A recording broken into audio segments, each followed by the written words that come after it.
Hey everybody, it's Mr. K. Welcome back to music, and this week we're going to start learning about a new instrument family, the strings. Now, string instruments are, well, they're instruments that use strings to make their sound.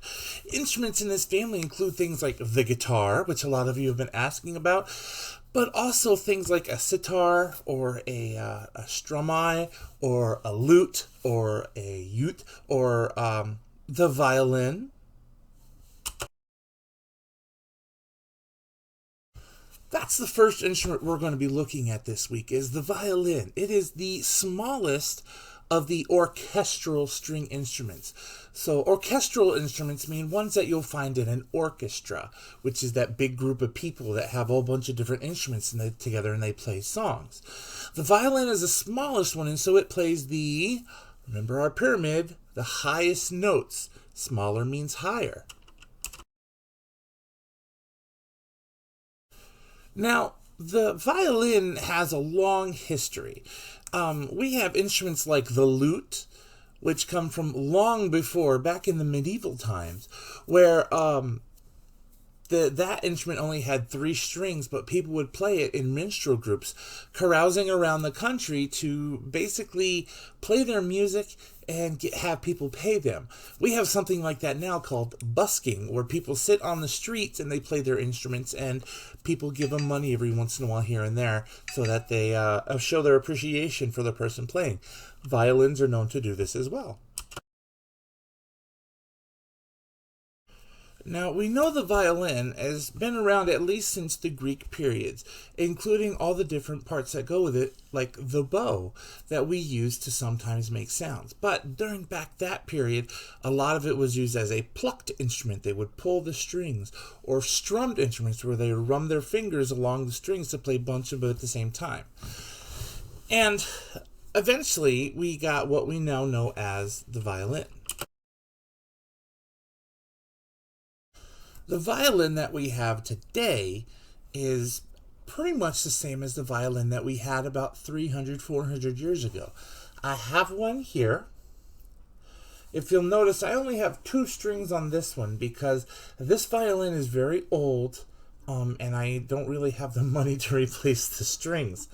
But they would usually have 4 strings. All orchestra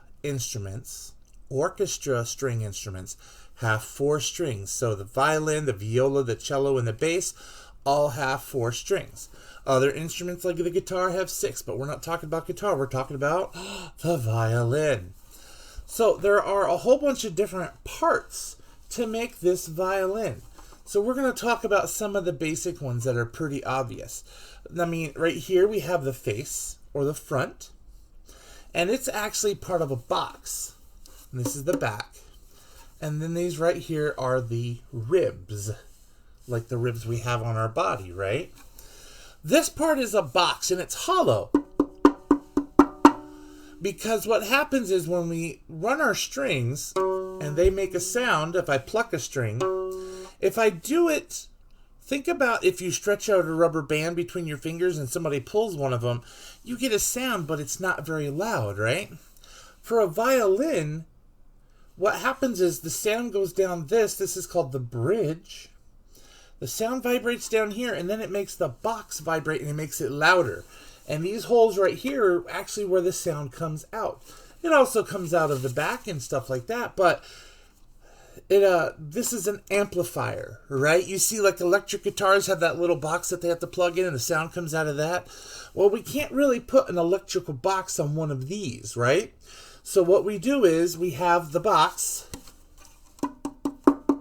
nice and hollow, that makes the sound vibrate. So the sound bounces around inside of here and gets louder and louder and louder, and it vibrates out of the holes and out of the instrument itself. Another important part of the violin is this part right here, this long black part. This is known as the fingerboard. And it's called the fingerboard because this is where our fingers have to touch the strings to get different notes. So if I'm plucking and I put my finger down, I made the vibration shorter so the sound goes up. Now, The fingerboard is made out of a different type of material. It's not painted. This is actually a wood called ebony. Ebony is a very, very hard wood. And it has to be hard because, well, I keep slamming my fingers onto the board, right? And I have these metal strings. If I didn't have a hard wood on there, eventually it would wear through my fingerboard and it wouldn't sound that great, right? It would stop the vibrations. So this ebony is very, very hard, and it takes a whole lot of effort to wear it down and to grind it down. So it's very, very good wood to use for our strings and for where we put our fingers down for our strings. The last part is this part right here, the scroll. This is where we put our strings. This is where we tie our strings in and tighten them with these pegs, which are made out of the same thing as this is. Okay, it's very decorative. It doesn't need to have this. Okay, in fact, the electric violins usually don't even have this. They just go right out here, and they're this little curve right here, and it stops. But this is the part that holds the strings on it, and it's very, very decorative, which means it's set there to make the violin look pretty. So this part doesn't matter much. Now, the design of this, the body or the box, is very important because it's how we get the sound to get louder as we play. Now, let's talk about some weird things about the violin. As I said before, violin strings are made out of metal, but that's only recently that we've been able to do that. Years and years ago, violin strings were made out of guts.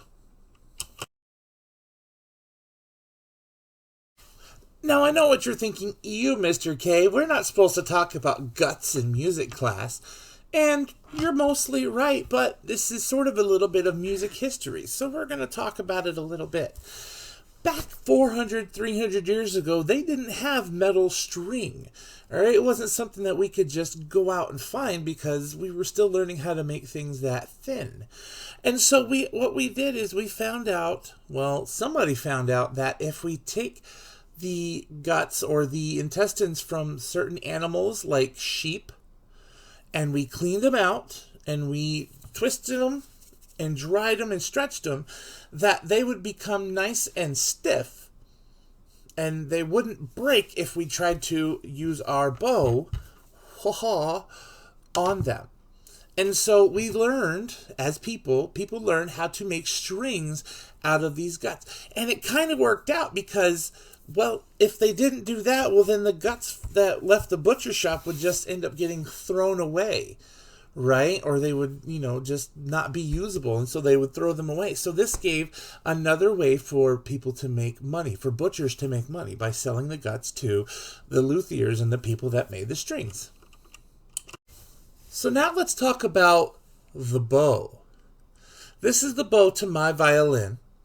Alrighty. It is about as old as I am. I think it's only like 2 years younger than I am.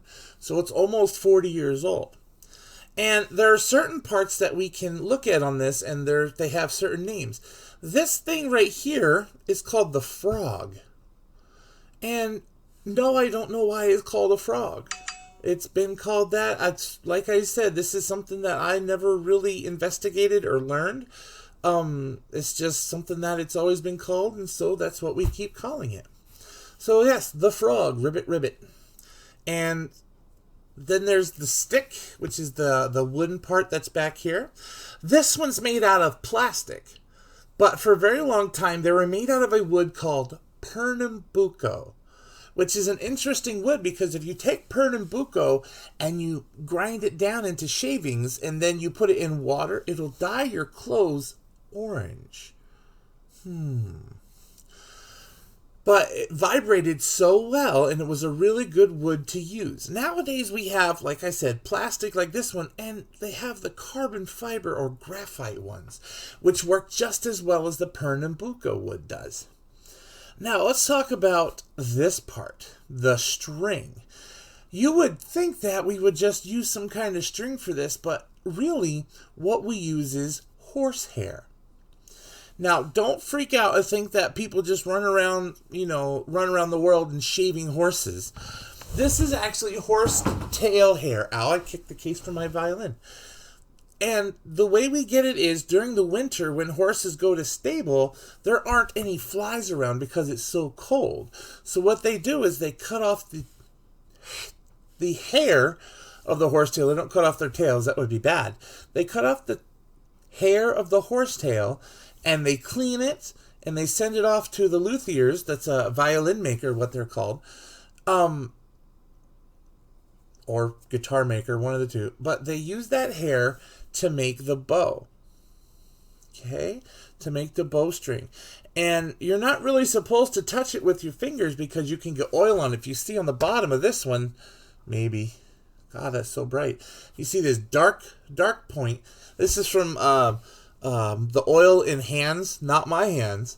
This was my mother-in-law's. This is my wife's mommy's violin before she gave it to me because I'm a music teacher. But this is from back when she was a player. And from me passing it around to my students. And they touch it when they're not supposed to.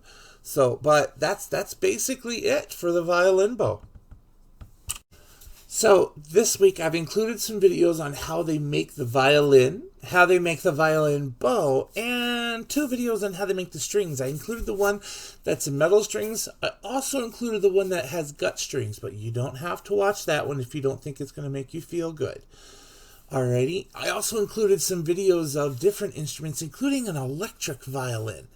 It works pretty much the same as a regular violin, except that instead of having the box for the violin to make the sound bigger, it's like an electric guitar where they have to plug it into an amplifier. And there's some pretty cool videos about that.